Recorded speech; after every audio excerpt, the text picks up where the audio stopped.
एक गांव में एक लोहार रहा करता था। वह बहुत मेहनती था। दिन रात जलती भट्टी के सामने बैठकर काम किया करता था, जिसकी वजह से उसके घर में कभी पैसे की कमी नहीं आती थी। लेकिन उसका एक इकलौता बेटा था जो उसके कमाए हुए पैसे को पानी की तरह खर्च किया करता था। यह बात लोहार को बहुत बुरी लगती थी, लेकिन वह करे भी तो क्या करे। वह उसका इकलौता बेटा था, वो उसे डायरेक्ट मना भी नहीं कर सकता था।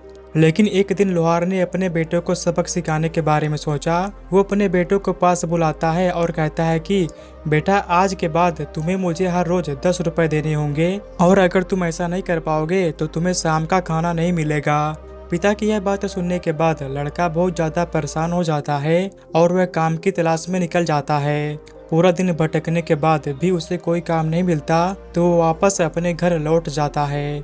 लेकिन जैसे ही शाम होती है उसे अपने पिता की कही हुई बात याद आती है, तो लड़का अपनी माँ के पास जाता है और अपनी माँ से 10 रुपए लेकर अपने पिता को दे देता है। वह लोहार 10 रुपए को लेकर जलती आग की भट्टी में फेंक देता है। फिर कुछ दिनों तक यही सिलसिला चलता रहता है। वो लड़का अपनी माँ से रोज 10 रुपए लेकर आता है और अपने पिता को दे देता है, और उसके पिताजी जलती हुई भट्टी में वह 10 रुपए फेंक देते हैं। लेकिन एक दिन उसकी माँ उस लड़के को पैसे देने से मना कर देती है कि बेटा, रोज रोज तुम पैसों को क्या करते हो, और रोज रोज मैं तुम्हारे लिए पैसे कहाँ से लाऊं? तुम पैसे अपने पिता से क्यों नहीं मांगते? तो माँ की ये बात सुनने के बाद वो लड़का और ज्यादा परेशान हो जाता है और वह एक बार फिर काम की तलाश में निकल जाता है। लेकिन बहुत भटकने के बाद भी उसे कहीं पर कोई काम नहीं मिलता। फिर वो अपने घर की ओर लौटने ही वाला था कि रास्ते में उसे एक बूढ़ा आदमी दिखाई देता है, जिसके पास लकड़ियों का एक बड़ा सा गट्ठर था और वह किसी का इंतजार कर रहा था। तो लड़का उस बूढ़े आदमी के पास जाता है और उनसे कहता है कि अगर आप बुरा न माने तो मैं आपके लकड़ियों के गट्ठर को आपके घर तक पहुंचा सकता हूं, जिसके बदले में आप मुझे 10 रुपए दे देना।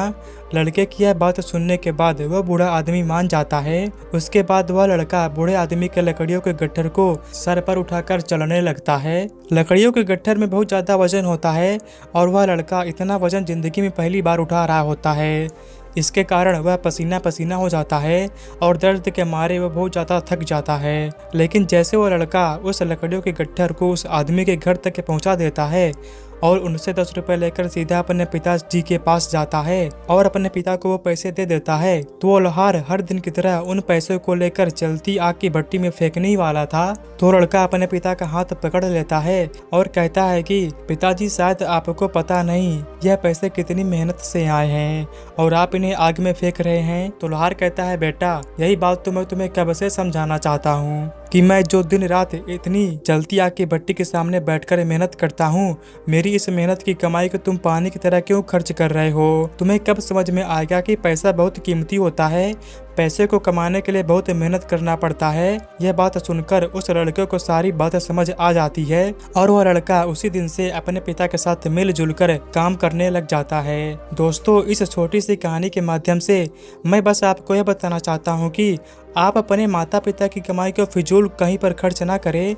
जहाँ हो सकता है बस वहीं लगाएं, बाकी फिजूल कहीं पर भी खर्च 1 रुपए ना करें, क्योंकि दोस्तों पैसा बहुत कीमती होता है और इसे बड़ी मेहनत से कमाया जाता है।